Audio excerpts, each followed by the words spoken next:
Assalamualaikum warahmatullahi wabarakatuh. Apa kabar semuanya? Insya Allah semuanya baik ya. Amin. Bertemu lagi dalam mata pelajaran IPA kelas 4. Kali ini kita akan belajar tentang sumber-sumber energi. Ada yang tahu tidak? Apa ya energi itu?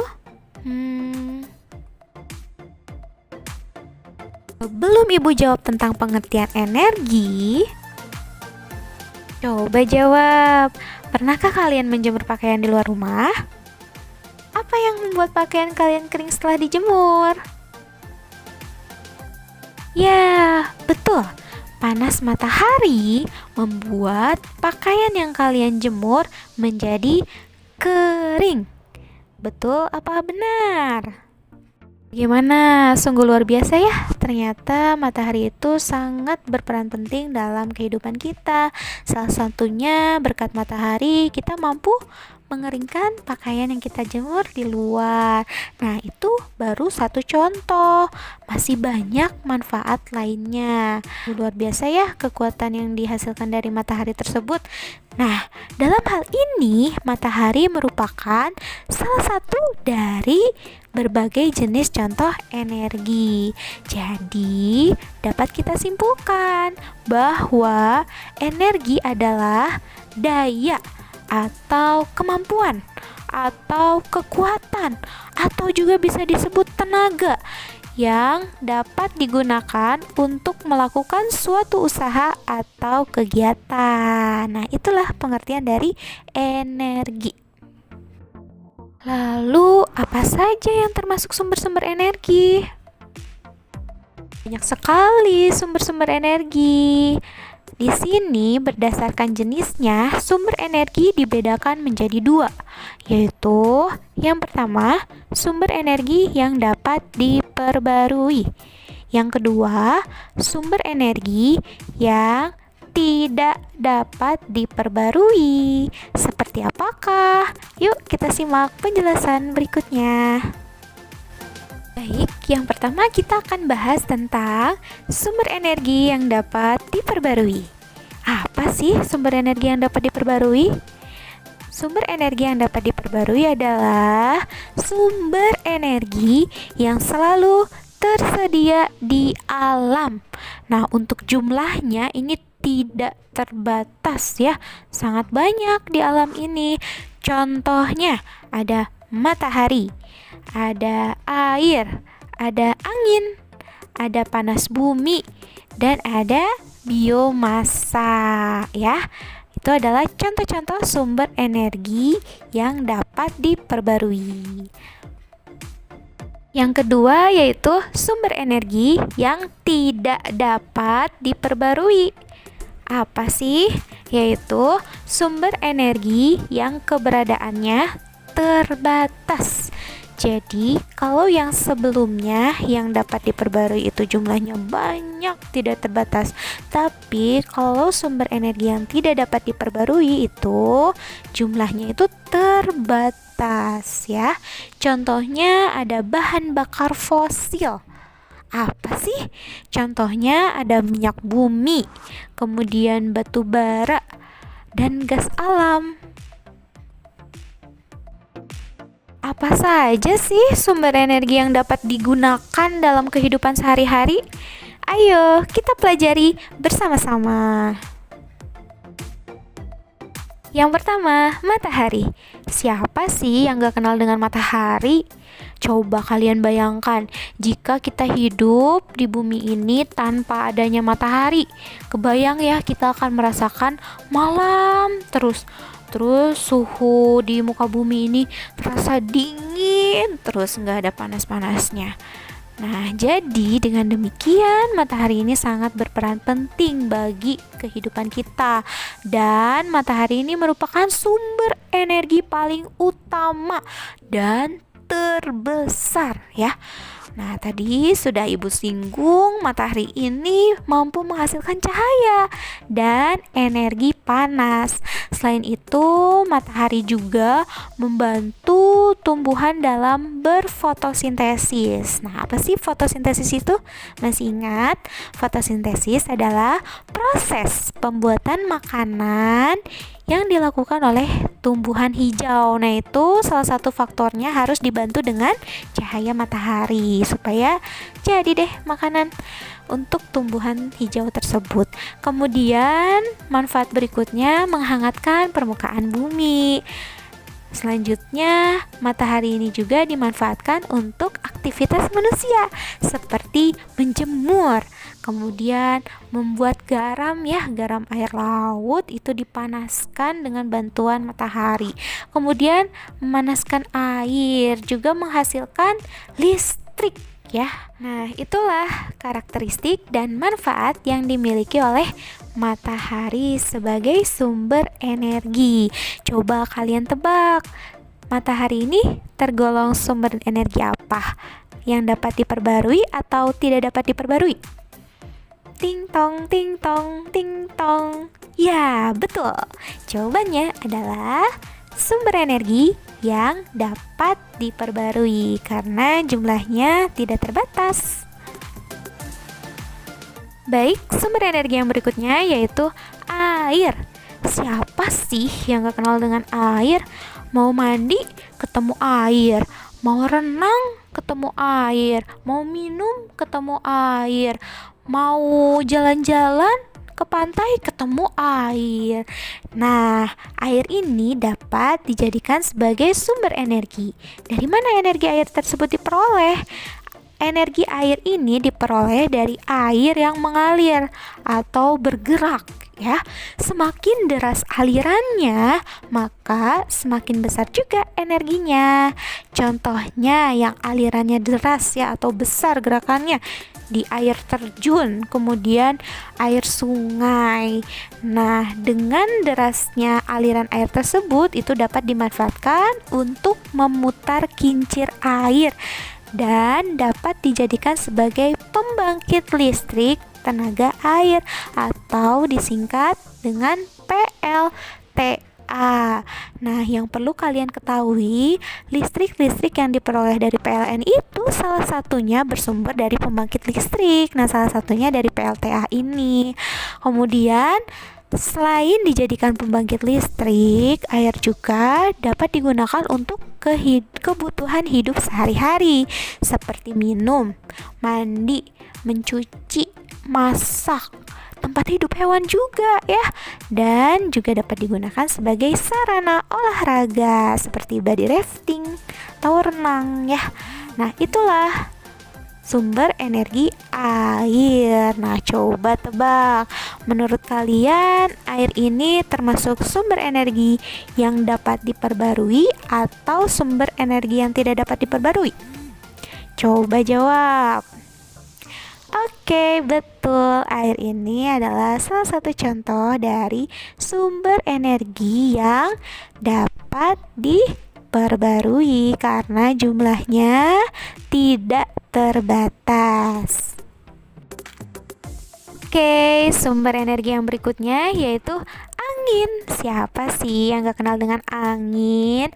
Nah, energi angin ini banyak dimanfaatkan untuk memutar kincir angin dan dijadikan pembangkit listrik tenaga bayu atau PLTB.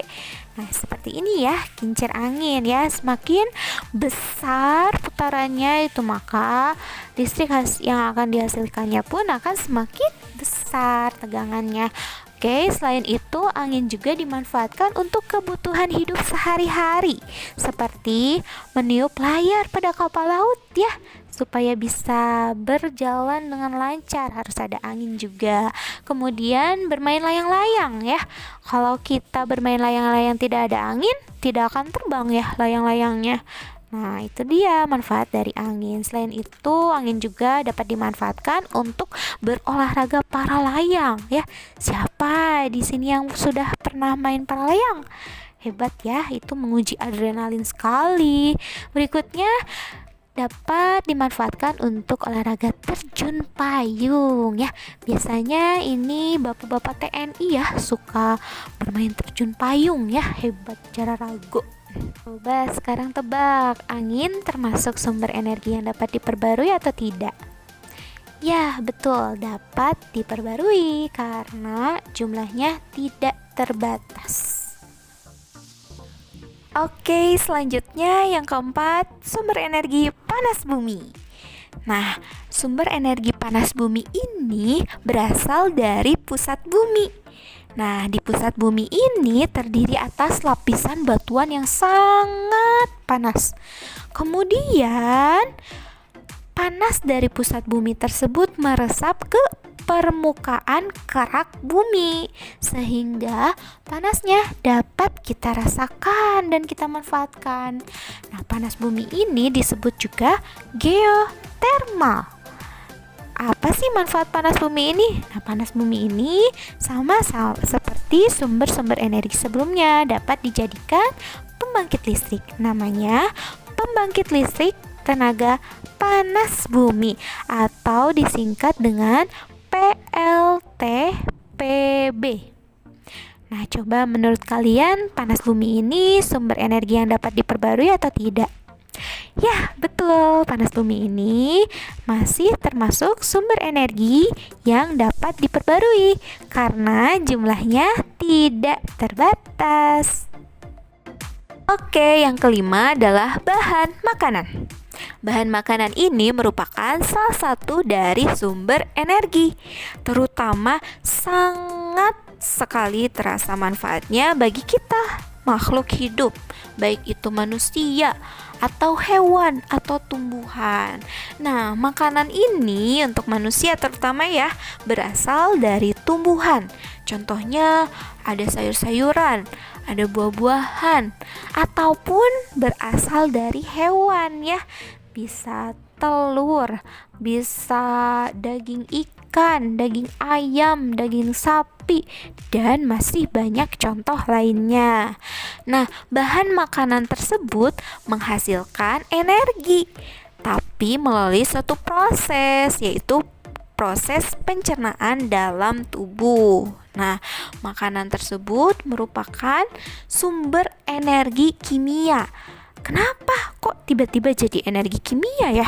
Karena saat melewati proses pencernaan, makanan-makanan tersebut diolah melalui suatu enzim-enzim ya yang ada di dalam tubuh manusia. Jadi, makanan merupakan sumber energi kimia. Berikutnya, makanan yang dicerna itu dapat menghasilkan energi atau tenaga ya. Makanya kalian kalau sudah makan dengan porsi yang cukup, kalian merasa jadi kuat ya, bertenaga. Nah, kemudian energi tersebut dapat digunakan untuk menjalankan fungsi tubuh, juga untuk melakukan berbagai kegiatan. Oke, selanjutnya yang keenam, sumber energi biomasa. Apa sih sumber energi biomasa? Secara umum, sumber energi biomasa adalah sumber energi yang berasal dari makhluk hidup. Sumber energi biomasa ini dapat diperoleh dari sisa-sisa makhluk hidup, baik itu dari sisa-sisa kegiatan pertanian, perkebunan, atau sisa-sisa dari peternakan. Contohnya, potongan kayu, serbuk gergaji, tongkol jagung, batang tebu, kotoran hewan, pokoknya masih banyak contoh lainnya. Jadi intinya biomasa itu sesuatu yang dihasilkan dari sisa-sisa makhluk hidup. Nah, berikutnya, sumber energi biomasa ini dapat dimanfaatkan dengan cara dibakar atau diolah dengan tahapan tertentu menjadi bahan bakar biomasa atau biofuel. Selanjutnya yang ketujuh yaitu bahan bakar fosil. Nah, bahan bakar fosil ini berasal dari sisa-sisa tubuh makhluk hidup yang sudah terkubur dalam perut bumi selama jutaan tahun lamanya ya. Contoh dari bahan bakar fosil ini yaitu ada minyak bumi, batu bara, dan juga ada gas alam. Nah, bahan bakar fosil ini diperoleh dengan cara penambangan ya. Kemudian minyak bumi dapat diolah menjadi minyak tanah ya. Pada zaman dahulu itu jarang ya orang menggunakan LPG, banyaknya menggunakan kompor ya, kompor minyak yang diisi dengan minyak tanah. Tapi karena minyak tanah di muka bumi kita ini sudah menipis, makanya beralih menggunakan LPG atau gas-gas yang suka orang tua kalian saat ini gunakan ya untuk masak. Berikutnya ada bensin. Nah, bensin ini biasanya digunakan untuk menggerakkan kendaraan bermotor ya. Ada juga solar ya. Ada beberapa mobil tertentu yang masih menggunakan solar. Dan juga ada LPG. Nah, LPG ini yang sekarang banyak digunakan untuk memasak ya, menggunakan kompor gas. Nah, itu minyak tanah dan LPG itu untuk memasak, sedangkan bensin dan solar itu dimanfaatkan untuk menggerakkan kendaraan bermotor. Nah, minyak bumi, batu bara, dan gas alam ini dapat juga dimanfaatkan untuk pembangkit listrik tenaga uap atau PLTU batu bara. Nah, berdasarkan penjelasan Ibu barusan, dapat disimpulkan ya bahwa bahan bakar fosil ini menurut kalian termasuk sumber energi yang dapat diperbarui atau tidak dapat diperbarui? Ya, betul. Nah, bahan bakar fosil ini termasuk ke dalam sumber energi yang tidak dapat diperbarui karena jumlahnya cukup terbatas ya, terbatas di muka bumi ini. Jadi kita harus hemat. Oke, sepakat ya? Sumber energi yang terakhir yaitu sumber energi listrik. Nah, sumber energi listrik ini sangat bermanfaat untuk kita semua. Kebayang ya, 1 jam aja nggak ada energi listrik, apa yang terjadi? Kita kesulitan untuk melaksanakan aktivitas apapun yang berkaitan dengan kelistrikan. Nah, lalu dari mana listrik tersebut dihasilkan? Nah, listrik yang sering kita konsumsi itu dihasilkan dari pembangkit listrik ya, atau dari baterai ya. Juga ada yang dari aki atau akumulator. Nah, aki ini biasanya ada di kendaraan bermotor ya, di mobil salah satunya. Kemudian listrik tersebut dapat dihasilkan dengan bagaimana caranya? Yang pertama, dengan membakar bahan bakar fosil atau istilahnya PLTU ya, pembangkit listrik tenaga uap batu bara ya, salah satu contohnya. Kemudian dapat dibangkitkan dengan bantuan matahari, juga dengan bantuan air ya, dibangkitkan dengan pembangkit listrik tenaga air. Berikutnya dibantu dengan angin atau pembangkit listrik tenaga bayu atau PLTB ya. Dan juga dapat dibantu dengan panas bumi atau istilahnya pembangkit listrik tenaga panas bumi atau disingkat PLTPB. Nah, kemudian listrik yang ada dalam meteran ya, meteran listrik kita di rumah-rumah suka ada. Itu biasanya digunakan untuk menyalakan alat-alat elektronik seperti lampu, televisi, komputer, radio, AC, dan lain-lain.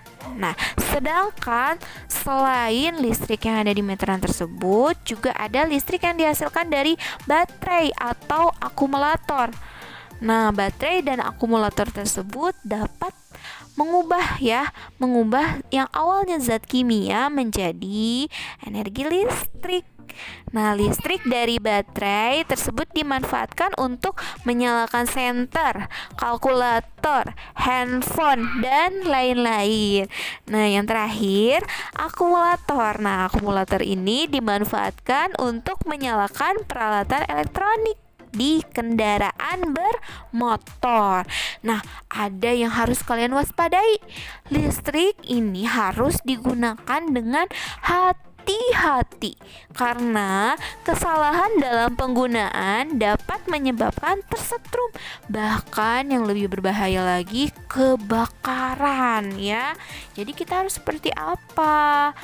Nah, alat elektronik ini perlu dijauhkan dari air karena air memudahkan kita tersetrum listrik. Jadi kalian kalau basah-basah nih, jangan pegang kabel-kabel atau kelistrikan yang lainnya biar gak kesetrum.